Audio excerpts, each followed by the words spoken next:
Assalamualaikum warahmatullahi wabarakatuh. Shalom, Om Swastiastu, Namo Buddhaya, Salam Kebajikan. Perkenalkan, kami dari kelompok A. Di sini kami ingin mempresentasikan hasil diskusi kami mengenai pengendalian patogen secara biologis, fisik, dan kimiawi. Sebelumnya, izinkan kami untuk memperkenalkan diri terlebih dahulu. Perkenalkan, nama saya Hermanto Enrico Simbolon dengan NIM 134180007. Perkenalkan, nama saya Nita Febriani Haryanja dengan NIM 134180002. Perkenalkan, nama saya Nadia Alvina Nainggolan dengan NIM 134180003. Perkenalkan, nama saya Johannes Kais Matanari dengan NIM 134180005. Perkenalkan, nama saya Dina Dwi Sari dengan NIM 134180011. Perkenalkan, nama saya Nurfaliza dengan NIM 134180018. Perkenalkan, nama saya Ajeng Fitranisa Putri dengan NIM 134180033.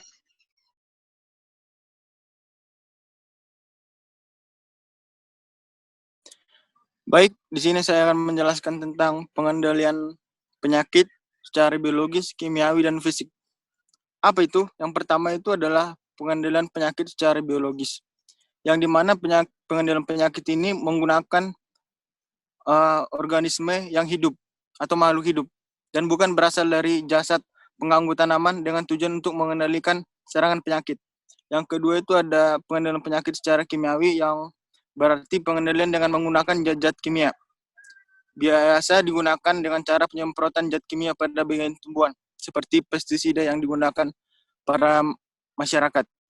Yang selanjutnya yaitu pengendalian penyakit secara fisik, merupakan upaya atau usaha dalam memanfaatkan atau mengubah faktor lingkungan fisik sehingga dapat menurunkan populasi penyakit. Yang pertama, pengendalian penyakit secara biologis, ada antagonisme, plant growth promoting rhizobacteria, pengimbasan ketahanan, proteksi silang, tanaman campuran, pengendalian penyakit pasca panen, yang akan dijelaskan oleh teman-teman saya. Next.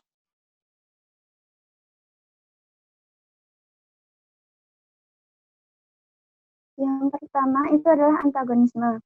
Jamur-jamur sporofit diberi lingkungan yang baik untuk berkembang agar mengapukan sisa-sisa akar yang menjadi tempat bertahannya jamur akar putih. Dilakukan dengan peracunan tunggal atau peracunan pohon dan dengan penanaman penutup tanah kacangan. Kemudian pemberian belerang untuk membantu berkembangnya Trichoderma sp. Dalam tanah yang mempunyai daya antagonistik terhadap jamur akar putih. Telah diketahui bahwa Trichoderma sp dan Gliocladium sp dapat dipakai untuk mengendalikan macam-macam penyakit jamur lewat tanah. Pengendalian biologis juga dapat dilakukan dengan patogen yang tidak virulen dari jenis yang sama sebagai pesaing atau kompetitor. Di Jepang, penyakit layu fusarium pada ubi jalar dan pada stroberi, yaitu Fusarium oxysporum, dikendalikan dengan jamur sp oxysporum non-patogenik. Kemudian busuk akar pada gula bit karena R. solani dikendalikan dengan jamur S. solani non-patogenik dan yang berinti 2 atau dinukleat. Selanjutnya,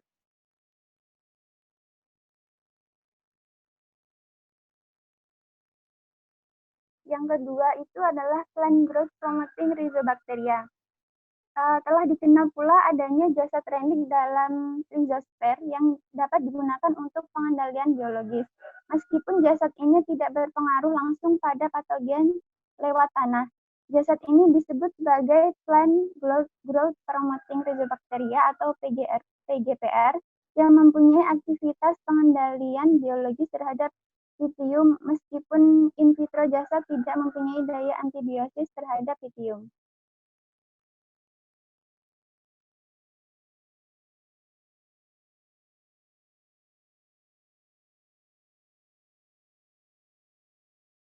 Yang selanjutnya itu ada pengimbasan ketahanan.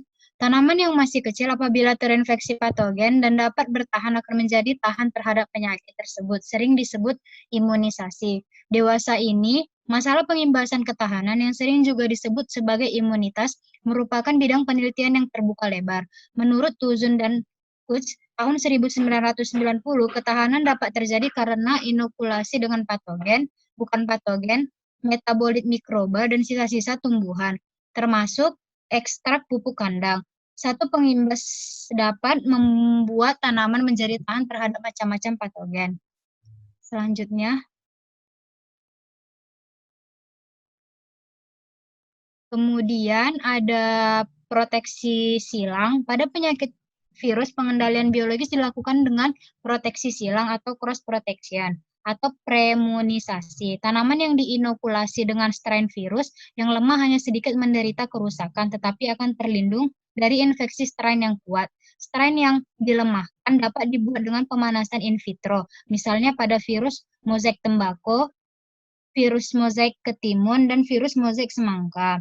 Pendinginan in vivo virus mozaik kedelai, dan dengan asam nitrit virus bercak cincin papaya. Proteksi silang ini sudah banyak dilakukan di banyak negara, antara lain di Taiwan dan Jepang.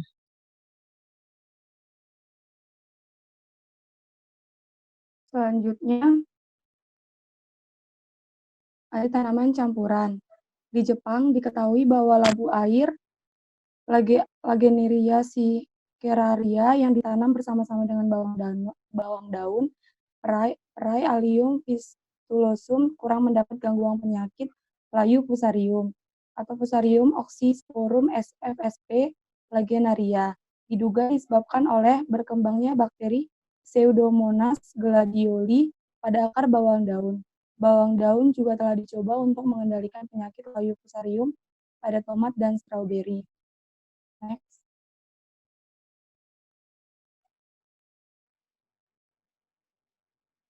Selanjutnya ada pengendalian penyakit pasca panen. Perawatan buah dengan organisme tertentu terbukti dapat mengurangi penyakit simpanan pada buah. Isolat tertentu, Pseudomonas stingrae pf lacirmans dapat mengendalikan Penicillium expansum, Acremonium BV dapat mengendalikan Botrytis cinerea, dan Bacillus subtilis mengandung Monilia fructigena. Untuk perawatan bakteri ini dapat dibantu dengan fungisida tertentu. Misalnya B. subtilis dicampur dengan dikloran untuk mengendalikan busuk Rhizopus.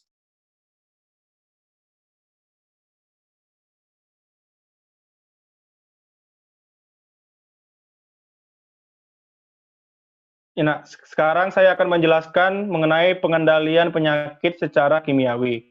Penggunaan pestisida kimia untuk pengendalian penyakit sangat jelas tingkat keberhasilannya. Penggunaan pestisida kimia merupakan usaha pengendalian yang kurang bijaksana jika tidak diikuti dengan tepat penggunaan, tepat dosis, tepat waktu, tepat sasaran, tepat jenis, dan tepat konsentrasi.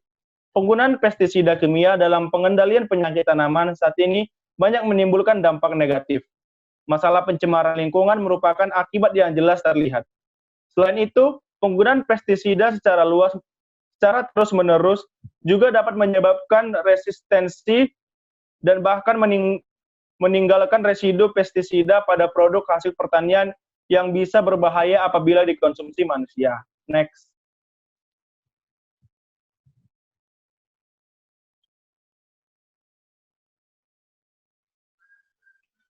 Di antara pestisida di Indonesia, fungisida paling sedikit dipakai. Dewasa ini dikenal dengan fungisida protektan dan fungisida sistematik. Apa itu fungisida protektan? Fungisida protektan mencegah terjadinya infeksi dan mode of action-nya terjadi di luar badan tanaman. Sedangkan fungisida sistematik terserap masuk ke badan tanaman, dapat terangkut merata dan membunuh patogen yang sudah masuk ke dalam badan tanaman. Karena jamur merupakan patogen yang paling penting, pestisida yang paling banyak dipakai dalam pengendalian penyakit tumbuhan adalah fungisida atau racun jamur. Untuk pengendalian bakteri dipakai bakterisida, dan untuk nematoda dipakai nematisida.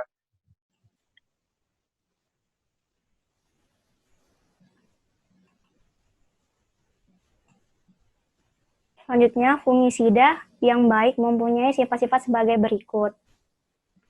Yang pertama, meracun patogen sasaran, tidak meracuni tumbuhan, tidak meracuni manusia, ternak, ikan, dan sebangsanya, tidak meracuni tanah dan lingkungan, termasuk jasa trenik, murah dan mudah didapat, tidak mudah terbakar, dapat disimpan lama tanpa menurun mutunya, tidak merusak alat-alat, mudah disiapkan dan dipakai, dapat merata dan melekat kuat pada permukaan badan tanaman.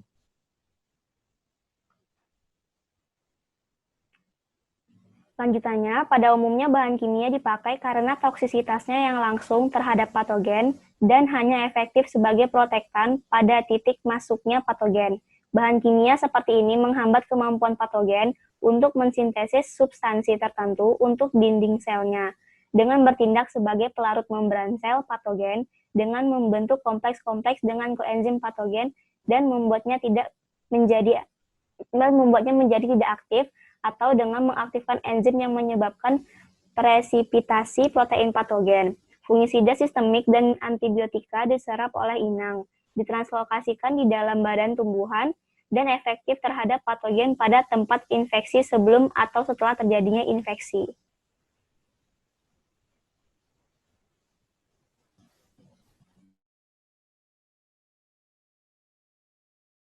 Selanjutnya ada pengendalian penyakit secara fisik. Yang pertama ada perlakuan suhu rendah atau pendinginan. Perlakuan pendinginan merupakan salah satu cara yang paling umum dilakukan untuk menghambat perkembangan penyakit pasca panen, terutama untuk produk-produk segar seperti buah-buahan dan sayur-sayuran. Yang kedua, perlakuan suhu tinggi atau pemanasan. Perlakuan pemanasan dapat diaplikasikan untuk bagian tanaman untuk propagasi pada tanah sebelum tanam dan di tempat penyimpanan. Perlakuan air panas untuk biji, umbi, atau bahan tanaman untuk propagasi dimaksudkan untuk membunuh patogen yang sudah menginfeksi atau yang berada pada permukaan bahan tanaman. Yang ketiga, pengeringan. Tingkat kelembaban di tempat penyimpanan diusahakan berada pada tingkat 12%. Kondisi penyimpanan yang memiliki sistem pertukaran udara yang baik dapat menjaga kelembaban sehingga menekan aktivitas patogen-patogen pembusuk jaringan tanaman. Selanjutnya, kesimpulan, tujuan dari pengendalian penyakit tanaman tersebut adalah untuk mencegah terjadinya kerugian ekonomis serta menaikkan nilai hasil produksi dari tanaman yang kita usahakan. Pengendalian penyakit tanaman dapat dilakukan antara lain secara biologis, kimiawi, dan fisik. Pengendalian secara biologis dapat berupa antagonisme, plant growth promoting rhizobacteria, pengimbasan ke tanah, proteksi silang, tanaman campuran, dan pengendalian pasca panen. Pengendalian secara kimiawi merupakan pengendalian dengan penggunaan zat kimia. Pengendalian ini biasa dilakukan dengan penyemprotan zat kimia pada bagian tumbuhan. Pengendalian secara fisik merupakan upaya atau usaha dalam memanfaatkan atau mengubah faktor lingkungan fisik sehingga dapat menurunkan populasi penyakit. Tindakan pengendalian penyakit secara fisik dapat dilakukan dengan beberapa cara, yaitu pemanasan, pembakaran, pendinginan, pembasahan, dan pengeringan.